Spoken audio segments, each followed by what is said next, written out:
नमस्कार, आप सुन रहे हैं गूंज 90.8 एफएम, आपकी अपनी आवाज। मैं हूं आपके साथ आपकी अपनी आरजे कल्पना। शो है एक मुलाकात में हर बार लेकर आते हैं हम खास मेहमान, और आज की हमारी खास मेहमान है मिनी अग्रवाल मैम, सीएमओ सीधी। मैम बहुत बहुत स्वागत है आपका गूंज में। Thank you. तो आज हम बहुत सारी बातें करने वाले हैं मैम से, बहुत सारी बातें जानने वाले हैं। और मैम ये बातचीत का सफर हम शुरू करें उससे पहले मैं जानना चाहूंगी, लाइफ में हम लोग कहीं ना कहीं से आगे बढ़ते हैं, कहीं ना कहीं से अपनी लाइफ में नई शुरुआत करते हैं।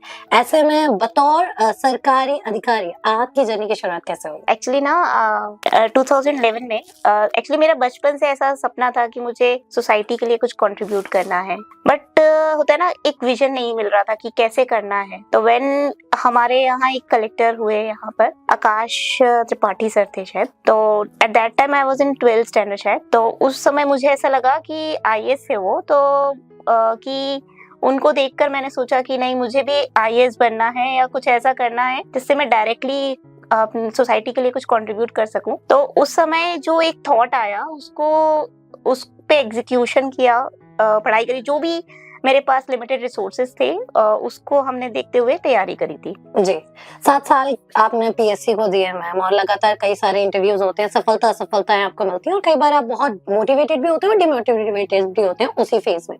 तो जानना चाहूंगी कैसे पहले तो प्रिपरेशन के फेज में अपने आप को मोटिवेट रखा, कैसे आपने ठान लिया कि अगर एक बार असफलता मिलती है तो कोई बात नहीं, दूसरी बार मिली तो कोई बात नहीं, लगातार बस करते रहना? एक्चुअली मैंने 2012 से तैयारी शुरू करी थी, और by the grace of God या ईश्वर के आशीर्वाद से, मतलब मेरा मैंने इंटरव्यू तक मैंने क्लियर किया। और जो इंटरव्यूज हुए 2015-16 में ही हुए थे। तो फर्स्ट अटेम्प्ट में मुझे नहीं मिली थी पोस्ट, 2013 वाला जो कि पहले हुआ था 2012 से इंटरव्यू, तो उसमें मैं सक्सेस नहीं हुई थी। और मेरी जो फ्रेंड है उसका सिलेक्शन हुआ था।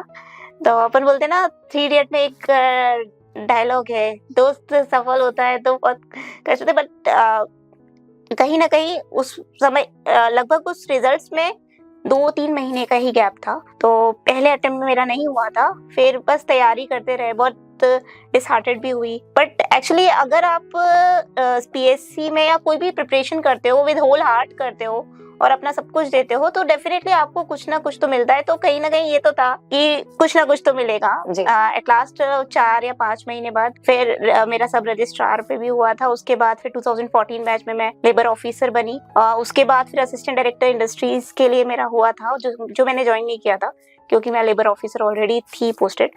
फिर मतलब जितने भी एग्जाम्स दिए, कोई ना कोई मुझे पोस्ट मिली। इसी बीच 2017 में मुझे चीफ म्युनिसिपल ऑफिसर बनी, तो वो अभी मैं रिसेंटली उस पे काम कर रही हूँ, उसी पोस्ट पे। जब आप इतने सारे इंटरव्यूज देते हैं मैम, तो कहीं ना कहीं उसका कोई वाक्य होता है जो शायद आपको कहीं टक कर जाता है।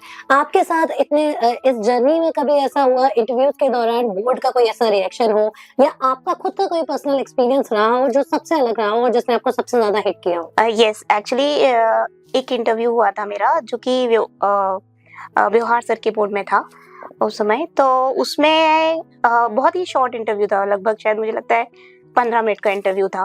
बट उसमें एक सवाल उन्होंने पूछा, मेरे जो उसमें लिखा था दिव्यांग शब्द, तो उन्होंने कहा दिव्यांग से तात्पर्य क्या है। और ये शब्द फिर मैंने बोला कि दिव्यांग से तात्पर्य सर कि कोई भी एक व्यक्ति में यदि कुछ शॉर्ट कमिंग्स होती है, कुछ कमी होती है, तो कहीं ना कहीं उसके अंदर कुछ दिव्य चीज होती है, कुछ अलग होता है, जिससे वो सोसाइटी में बेहतर या वैसा ही कंट्रीब्यूट कर सकता है जैसा कि अन्य लोग करते हैं। तो फिर उन्होंने कहा था कि आप में वो क्या, मैंने उनसे बोला कि कभी ना हार मानने वाला आत्मविश्वास मुझ में है, तो इसको आप कैसे प्रूव करोगे। तो मैंने कहा कि सर, मैं 8 साल तक पलंग पे थी और मेरा शरीर काम नहीं कर रहा था, लेकिन मेरा दिमाग काम कर रहा था। और उस समय भी मेरा दिमाग ये चीख के कह रहा था, कहीं ना कहीं मैं खुद को साबित करूंगी और अपने माँ बाप का नाम रोशन करूंगी। और यकीन किसी ने बहुत अच्छी बात कही है, मन के हारे हार है, मन के जीते जीत। और यकीन मानिए, जब तक आप अपने मन से नहीं हारते, दिल और दिमाग से नहीं हारते, तब तक कोई और आपको नहीं हरा सकता। तो अपनी मोटिवेटर खुद बनिए, क्योंकि आपके पास बहुत सारी शक्तियां हैं। सो इसी के साथ मैम, अगर मैं बात करूँ, ये जर्नी ऑब्वियसली बहुत स्पेशल रही, लेकिन इसी के साथ साथ सोसाइटी के जब हम पर्सपेक्टिव से देखते हैं, तो सोसाइटी बहुत क्रूएल है और मुझे लगता है अच्छे लोगों के साथ थोड़ी और ज्यादा क्रूएल हो जाती है। कभी आपको सोसाइटी की वजह से कुछ ऐसा फेस करना पड़े जिसने आपको सबसे ज्यादा डिमोटिवेटेड किया हो? क्योंकि मतलब मेरी कोई बहुत बड़ी जर्नी नहीं है, लेकिन कहीं ना कहीं आप वहां से देखते हैं और सीखते हैं कि आपके ऊपर भी हुआ है, तो मुझे लगता है कि बाकी लोगों के साथ भी वो सारी चीजें होती होंगी। तो मैं आपसे जानना चाहूंगी आपका एक्सपीरियंस सोसाइटी को लेकर कैसा रहा? देखिए, मुझे ऐसा लगता है कि कुछ ना कुछ जो होता है वो कुछ ना कुछ रीजन से होता है। डेफिनेटली बहुत सारी चीजें ऐसी हुई बचपन से लेके अभी तक, बट बोलते ना, मैं हमेशा एक कोट को हमेशा अपने आगे रखती थी। जब आपके ऊपर पत्थर फेंके जाते हैं तो पत्थरों से अपने लिए एक इमारत खड़ी कर दो। जरूरी नहीं है कि आपको चुभ रहा है तो उन पत्थरों को आप अपने कुछ यूज के लिए कर सकते हो। तो जब जब कोई मुझसे कुछ कहता था तो मेरे अंदर और एग्रेशन मेरे अंदर और आता था कि अब तो कुछ करना ही है। तो डेफिनेटली सोसाइटी ने तो मुझे लगता है बूस्ट ही किया है कि बहुत सारी चीजें जो भी कहा, जो भी हुआ, क्योंकि मैं एक बहुत बड़ी फैमिली में थी, मतलब जॉइंट फैमिली में, तो बहुत सारी चीज आपको फैमिलीज में भी देखनी पड़ती हैं। तो वो चीजें मैंने शायद फिर मैं बोलती हूँ by the grace of God मैं यहाँ तक पहुंची हूँ जहाँ जो भी छोटा मोटा मैंने पाया। बाकी सोसाइटी, और एक चीज और मुझे लगता है जो मैं बोलना चाहूंगी कि एक्चुअली ना, जब हम खुद के बारे में अच्छा सोचने लगते हैं ना, जब हमको ऐसा लगने लगता है कि नहीं हम सब कर सकते हैं, या हम अपने बारे में अच्छा सोचने लगते हैं, तो actually society is the mirror of our own. Society हमारे अंदर का ही एक दर्पण है जी। तो अगर आप ये करने लगोगे तो लोग भी आपके बारे में अच्छा सोचने लगेंगे जी। सो नजरिए का खेल है। अगर आप पॉजिटिविटी के साथ किसी भी चीज की शुरुआत करते हैं, डेफिनेटली पॉजिटिव माइंडसेट के साथ आगे बढ़ते हैं, तो आपकी लाइफ में भी चीजें पॉजिटिव वे में ही आगे बढ़ेंगी। और यकीन मानिए, आज नहीं तो कल पॉजिटिविटी आपको उसी ग्रेस के साथ आगे ले जाएगी। मैम, इसी के साथ मैं बात करूं, यूथ की बात करूं, क्योंकि जब भी हम अगर मैं आपकी जर्नी को ही देखूं, एक लंबा टाइम होता है जब इंटरव्यूज का होता है, या फिर आप अभी भी सेवा में हैं और उसमें भी प्रेशर कई बार आप पे होता है, और गवर्नमेंट सर्विसेज में बहुत कॉमन है कि आपको प्रेशर से डील करना पड़े। और वहीं आज के यूथ की बात करूं, हमें बहुत सारी चीजें बहुत शॉर्ट टर्म में चाहिए, मतलब बस हमने आज कुछ किया और कल हमें उससे फल चाहिए। सो क्या लगता है आपको, अगर कोई प्रेशर से डील कर रहा है, कैसे वो उनको कम कर सकता है? क्योंकि बतौर सिविल सेवा अधिकारी हैं आप, तो कैसे आप युवाओं को कहना चाहेंगे? सबसे पहले तो आजकल जो मुझे यूथ में लग रहा है कि फैमिली से डिस्कनेक्शन जो हो रहा है वो एक बहुत बड़ा रीजन है। जैसे हम रील्स देखते हैं, बहुत छोटी छोटी रील्स देखते हैं, तो उससे हमारे हम शॉर्ट टेम्पर्ड हो जाते हैं। हमको जल्दी जल्दी चीजों चाहिए होती है। कुछ भी ऐसा नहीं होता है मतलब कि आपको आज आपने किया कल मिल जाएगा। अगर मैं अपना कहूँ तो मैं 8 साल तक पलंग पे रही, और उसके बाद फिर मैंने तैयारी शुरू करी 2012 से चलना सीखा। सबसे पहले तो 2012 से तैयारी शुरू करी, 2016 में अल्टीमेटली मेरा सिलेक्शन हुआ। तो अगर आप ऐसा सोचते हो कि आज आपने तैयारी शुरू करी और आपको कल मिल जाएगा, तो ऐसा नहीं होता है। और इसी बीच यदि मैं उस समय हार मान जाती, बहुत सारे टाइम्स आते हैं आपके पास कि आपको कुछ नहीं नजर आता है, आपको ऐसा लगता है सब कुछ खत्म हो चुका है। बट वही एक पल होता है जब आप अपने परिवार से बात करके, जिनसे भी अगर आपको ऐसा लग रहा है कि ये बिल्कुल एक्सट्रीम हो गया है, एक बार बात कर लीजिए, क्योंकि कहीं ना कहीं वो एक्सट्रीम जब आ जाता है ना, तो ईश्वर भी बोलता है बस हो गया यार, अब तो हो गया, मतलब अब कुछ ना कुछ अच्छा करना है। और मैं गांधी जी का एक मुझे कोटेशन एक बहुत अच्छा रहता है, साधन और साध्य की पवित्रता। मतलब हम जो साध्य चाहते हैं, हम जो मतलब यदि हमारा साध्य पवित्र है तो, और हम उनके लिए अच्छे साधनों का यूज कर रहे हैं, तो डेफिनेटली आपको साध्य मिलेगा ही मिलेगा। आज नहीं तो कल मिलेगा जी। मतलब जैसे कि मैं सिर्फ तैयारी कर रही थी, मेहनत कर रही थी, 16-16 घंटे पढ़ रही थी, बहुत नीचे से उठ के मैंने तैयारी शुरू करी थी। तो डेफिनेटली मैं ये सोचती थी कि मेरा क्यों नहीं होगा। मैं चाहती हूँ सोसाइटी को कंट्रीब्यूट करना, मैं अच्छा करना चाहती हूँ, तो डेफिनेटली ईश्वर अच्छा ही करेगा। तो ईश्वर में विश्वास रख के, परिवार से बात करके यूथ्स को आगे बढ़ना चाहिए, तो डेफिनेटली सफलता तो मिलेगी। जरूरी नहीं है कि आप जो चाह रहे हो वो आपके लिए बेटर हो। कई बार ऐसा होता है, जैसे मैं जब 11th में मेरे पास बायो था और डेफिनेटली मैं डॉक्टर बनना चाहती थी, बट शायद मैं डॉक्टर बनती तो बहुत बुरी डॉक्टर बनती, क्योंकि मुझे मैं लोगों का दर्द नहीं देख सकती। तो मेरे लिए क्या बेटर था, PCS ऑफिसर बनना, PSC ऑफिसर बनना, तो वो मुझे मिला। तो इसीलिए कुछ चीज यदि आपको नहीं मिले, कई बार जो लोग पीएससी की तैयारी कर रहे थे उनको नहीं मिल पाता है, तो वो कुछ ना कुछ बहुत अच्छा कर, यदि आपने अच्छी से तैयारी करी है, अच्छे से आपने 100% अपना दिया है, तो डेफिनेटली कुछ ना कुछ तो आप अच्छा कर ही लोगे अपनी लाइफ में। जी। और यकीनन यूं ही नहीं कहती, कल्पना बात करने से बात बनती है। तो जब भी आपकी लाइफ में कोई ऐसा फेज आए जहां आपको लगता है कि सब कुछ खत्म हो गया है, तो एक बार इत्मीनान से रुकिए, अपने किसी बड़े से या फिर किसी ऐसे से बात कीजिए जिनसे शायद आपको लगता है कि उनसे बात करने से सारी चीजें ठीक हो जाएंगी। और कोई नहीं तो यकीन मानिए आपके पेरेंट्स सबसे अच्छा ऑप्शन है। बात कीजिए, बात बनाइए और आगे बढ़िए। सो मैम, इसी के साथ जानना चाहूंगी, कुछ देर पहले आपने कहा आप कुछ समय के लिए बेड पे भी थी, तो जानना चाहूंगी क्या वो कहानी थी, कैसे आपको वो सारी चीजें फेस करनी पड़ी? एक्चुअली मेरे लेग्स बेंड थे, उसको सीधा करने के डिफॉर्मिंग के लिए ऑपरेशंस हुए मेरे, और मेरे 4 ऑपरेशंस हुए हैं और लगभग 12-12 घंटे के ऑपरेशंस थे।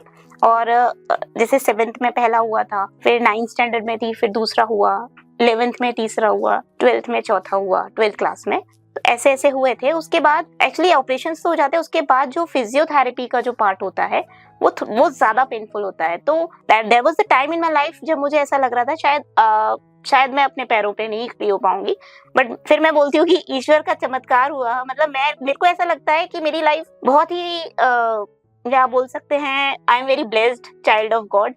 तो पता नहीं कहाँ से एक वो आया कि नहीं, मैंने एक दिन मम्मी से बोला कि मैं चल के देखती हूँ। तो मैं कैलीपर पहनती थी, कैलीपर पहन के वॉकर लेके मैंने चल के देखा, और मुझे कहीं पता नहीं कहाँ से बूस्ट मिला, कहाँ से ऐसा लगा कि मैं करके देखती हूँ। तो फिर ऐसे धीरे धीरे करके फिर ऐसा लगा कि कुछ करना है। लॉ ऑफ अट्रैक्शन मैं बचपन से करती आई हूँ। मतलब मैं जब पलंग पे थी ना, तब भी मुझे ऐसा लगता था कि मैं बहुत बड़ी स्टेज पे खड़ी हूँ और मैं लोगों को वो कर रही हूँ, मतलब मैं लीड कर रही हूँ, मुझे ऐसा फील होता था। तो इट्स अबाउट फीलिंग। आप जो अपने बारे में फील करते हो वो लोगों से आप फील करा लेते हो। तो यही मैं कहना चाहूंगी यूथ्स के लिए भी कि अच्छा सोचो तो डेफिनेटली आपकी लाइफ में अच्छा होगा। बहुत सारे मौके आएंगे आपकी जिंदगी में जब कोई भी रास्ता नजर नहीं आएगा, लेकिन उस वक्त यदि आप हिम्मत नहीं हारते, उस वक्त यदि आप थोड़ा सा अपने फैमिली से बात करो, थोड़ा सा ऐसे सोचते फ्लो विद द वेव, धारा के साथ बहते हो, तो डेफिनेटली उस पार जब एक क्षण को निकाल देते हो ना, तो कोई भी आपको नहीं डरा सकता, दुनिया आपको नहीं डरा सकती। मतलब और मैंने अपने बहुत सारे लोगों से भी सीखा। जैसे मेरी दी की बेटी है, वो भी मेरे साथ में आईआईटी की तैयारी कर रही थी। मुझे याद है जब मेरी फ्रेंड का सिलेक्शन, जैसे मैंने आपको बोला था, उसका हो गया था, तो आई वाज वेरी डिसहार्टेड, और मुझे ऐसा लग रहा था कि मेरा नहीं हुआ। और मतलब मैं तैयारी कर रही थी बट मैं बहुत उदास थी। तो वो ये बोलती थी कि और मैंने उससे पूछा, अच्छा तुझे अपनी लाइफ में क्या चाहिए? तो बोलती है मुझे तो हैप्पीनेस चाहिए। तो मैंने कहा हैप्पीनेस चाहिए, तो मैंने ये तो कुछ नहीं होता, तुझे चाहिए क्या? उसने कहा वो आईआईटी की तैयारी कर रही थी बट वो क्या कहती है, मुझे हैप्पीनेस चाहिए, मुझे लाइफ में कुछ नहीं चाहिए। मैंने कहा कि आईआईटी तुझे बनना है, तुझे आईआईटी नहीं बनना? तो बोलती है नहीं बनना है but IIT is not my goal, मुझे खुश रहना है। तो वही है कि आपको ऐसा लग रहा है कि ये चीज आपको मिल जाएगी तो वो उससे आप खुश हो जाएंगे, ये मिल जाएगा तो खुश हो जाएंगे, बट अल्टीमेटली आपको खुश रहने के लिए आपके अंदर एक वो होना चाहिए कि आप कहीं भी रहें खुश रहें, कोशिश करें खुश रहने का। तो sometimes God's plan is the best plan. तो आपके लिए जब डेस्टिनी कुछ डिसाइड करती है, मुझे लगता है वो आपके लिए और भी ज्यादा फ्रूटफुल होता है, क्योंकि कई बार हम बहुत छोटा डिसाइड करते हैं और जब ऊपर वाला डिसाइड करता है तो वो सबसे बड़ा होता है। सो मैम, इसके अलावा मैं एक और चीज जानना चाहूंगी जिसे लेके शायद जब हम एज अ सोसाइटी के पर्सपेक्टिव से देखें या किसी भी पर्सपेक्टिव से देखें, कहीं ना कहीं एक सवाल खड़ा होता है। आपने अभी एक अपने लिए शब्द यूज किया दिव्यांग, और मुझे लगता है उसमें कुछ दिव्यता होती है। आपने कहा हर कोई स्पेशल होता है, डेफिनेटली होता है। इसी के साथ जानना चाहूंगी, आफ्टर सिलेक्शन ट्रेनिंग एक प्रोसेस होती है, आपके साथ के जो लोग थे उस टाइम पे, उन्होंने आपको लेके मतलब क्या उनका व्यवहार था? क्योंकि कई बार आप जब स्पेशली किसी एक ऐसे रूम में एंटर करते हैं जहाँ आप सबसे स्पेशल है, डेफिनेटली सबका थोड़ा सा शायद हो सकता है आपको देखने का नजरिया बदले या चीजों का नजरिया बदले, तो आपके लिए वो एक्सपीरियंस कैसा रहा? नो एक्चुअली मुझे ऐसा लगता है दे वर वेरी सपोर्टिव, और मुझे कभी ऐसा फील ही नहीं हुआ। मैं बोलते it's all about feeling. Yes, और शायद मैं खुद के बारे में ऐसा फील नहीं करती थी तो मुझे ऐसा लगा भी नहीं। तो मेरे फ्रेंड्स भी बहुत हैं, बहुत अच्छे फ्रेंड्स हैं, और मतलब अगर मैं अपनी जॉब को लेके कहूँ तो बहुत स्टार्टिंग में ऐसा होता है, कई सबको साबित करना। आई विल नॉट से कि मुझे कुछ स्पेशल साबित करना पड़ा। सबको साबित करना पड़ता है अपने अपने एंड पे, और उसी के अनुसार उसके पास हिम्मत होती है। तो पहले जैसे जब जाते हैं तो ये मिलता है कि स्टार्टिंग में आपको लोग ये सोचते हैं कि चूंकि ये काम थोड़ा सा टेक्निकली या थोड़ा सा मुश्किल है तो आपको नहीं देते हैं, बट फिर जब आप खुद को प्रूव करते हो तो वो काम मिल जाता है। और मुझे लगता है कि मैंने खुद को भी ऐसा साबित किया है, कोशिश करी है कि मैं जो मैं करना चाहती हूँ मैं कर लेती हूँ। और प्लस बहुत सपोर्ट मिला, सबका काफी सपोर्ट मिला, मेरे सीनियर्स का भी, मेरे फ्रेंड्स का भी, मेरी फैमिली का तो सपोर्ट के बिना कुछ होता ही नहीं है। तो इसलिए लास्ट नॉट द लीस्ट पूछना चाहूंगी आपसे, ओवरऑल आज मैंने बहुत सारी बातें की, ग्वालियर में ही रही हैं आप, ग्वालियर आपका बर्थ प्लेस है, कितना चेंजेस देखती हैं जब आप अधिकारी बनने से पहले और अधिकारी बनने के बाद? क्या बदलाव शहर में दिखती है और आगे क्या चाहती है कि एक चीज पर बतौर ग्वालियर वासी हमें काम करना चाहिए? ग्वालियर में जैसे मैं मतलब मैं छोटा सा थोड़ा सा बताऊंगी। जब मेरा जन्म हुआ, मैं सबसे छोटी बेटी हूँ अपने माँ बाप की, तो मुझे ऐसा लगता था कि बहुत फीमेल्स के लिए बहुत मुश्किल होता है चीजें, और मतलब ऐसा माइंडसेट था कि है ना कि फीमेल्स मतलब ऐसा कि है ना थोड़ा सा स्ट्रगल है, बट बहुत आगे बढ़ी है। मतलब इवन जब से मैं आई हूँ तो मुझे ऐसा फील हुआ है, जब हम लोग ज्वाइन करे थे तब एक दो मिलते थे, अब बहुत सारे लोग, बहुत सारी फीमेल्स आगे आई हैं अपने ग्वालियर में भी। मतलब मैं देखती हूँ, मैं नगर निगम में रही तो वहां भी बहुत सारे फीमेल ऑफिसर्स, फीमेल एम्प्लॉयज रहे हैं, तो ये सारी चीजें रही। बाकी एक चीज जो मुझे कमी लगती है यहाँ पर, सिविक सेंस। तो मेरा यह है कि लोग सिविक सेंस लोगों में रहे, कि जैसे कचरा एक छोटी सी बात है, क्योंकि मैं नगर पालिका से हूँ, सीएमओ हूँ, चीफ म्युनिसिपल ऑफिसर हूँ, तो मैं ये बोलना चाहूंगी कि आप लोग कचरा ये मत सोचिए नगर निगम का है कचरा, कचरा हम सबका है, और कचरे को कचरे के जैसा मत देखिए, क्योंकि एक्चुअली हमारे जो सराउंडिंग है उसमें कुछ भी कचरे जैसी चीज है ही नहीं। हमने ये बना लिया है पॉलिथीन, ये हम लोग यूज कर रहे हैं, इसलिए हमारी सराउंडिंग में दिख रही है, और हम बड़े बड़े पहाड़ को बना रहे हैं। हम लोग कोशिश करें कि बायोडिग्रेडेबल चीजों को ही यूज करें, और अपने घर में कंपोस्ट पिट रखें, खाद बनाएं। कुछ भी कचरे को, मतलब आज से हम लोग ये कोशिश करें कि हम लोग सिर्फ 0.1% कचरा अगर देना हो तो दे, जो भी पैक्ड फूड वगैरह जो आते हैं उसका, बाकी सब हम लोग वही डिकम्पोज करें, वही अपने सेल्फ सस्टेन अपने घर को बनाएं, पेड़ों में सब्जियां लगा लें कंपोस्ट बना के। तो मेरा ये सभी से रिक्वेस्ट है कि शहर आपका है, अगर आप अच्छे से रहेंगे, आप ट्रैफिक रूल्स को फॉलो करेंगे, आप कचरे को नहीं फेंकेंगे, तो आप शहर को सुंदर बना सकेंगे।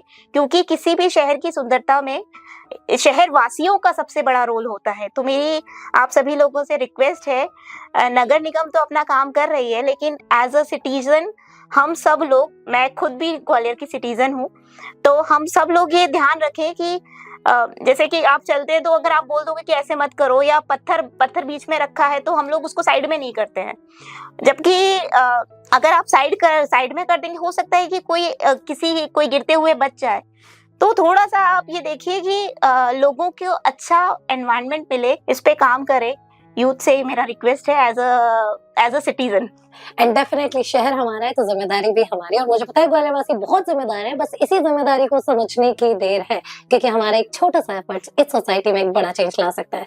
मैम, आज हमने आपसे बहुत सारी बातें की, लास्ट नॉट द लीस्ट मैं आपसे एक और क्वेश्चन करना चाहूंगी, जाते जाते सफलता का मूल मंत्र अगर मैं कहूँ, क्योंकि हर किसी की जर्नी अलग, हर किसी का स्ट्रगल अलग, हर किसी के एक्सपीरियंसेस अलग, तो आप अपने एक्सपीरियंस से आपको क्या लगता है मैम, सफलता का मूल मंत्र क्या है? सफलता का ऐसा एक कोई मंत्र नहीं है, बस सफलता का ये है कि आप कंसिस्टेंटली यदि किसी चीज को कर रहे हैं तो उस चीज में आपको एक्सीलेंट मिलेगा, आप उस चीज में उत्कृष्ट कर पाएंगे। तो consistency is the first necessary thing, कि आप कंसिस्टेंट रहें, पढ़ रहे हैं तो रेगुलर पढ़ें, खेल रहे हैं तो रेगुलर रखें। ऐसा नहीं आज खेल लिया तो फिर आप जैसे आप क्रिकेटर बनना चाहते हैं तो आज खेल लिया, उसके बाद आप 10 दिन बाद खेलोगे, नहीं, रोज करेंगे। तो बोलते ना, करत करत अभ्यास कर जड़ मत होत सुजान, तो रोज करिए, अल्टीमेटली जो आप चाहते हैं वो आपको मिलेगा। और डेफिनेटली किसी ने बहुत खूबसूरत बात कही है कि सफलता आपको एक दिन में तो नहीं, लेकिन हाँ एक दिन जरूर मिलेगी, और उस एक दिन के लिए मेहनत करते रहिए, आगे बढ़ते रहिए। Thank you so much ma'am, आज हमने आपसे बहुत सारी बातें की, बहुत सारी बातें जानी, आपका बहुत बहुत धन्यवाद, बहुत बहुत आभार। Thank you. सो गाली राइट्स, ये था एक मुलाकात में आज का सफर। अगले हफ्ते फिर होगी आपसे मुलाकात एक नए मेहमान के साथ। तब तक आप कहीं मत जाइए, सुनते रहिए मेरी यानी कल्पना के साथ गूंज 90.8 FM, आपकी अपनी आवाज।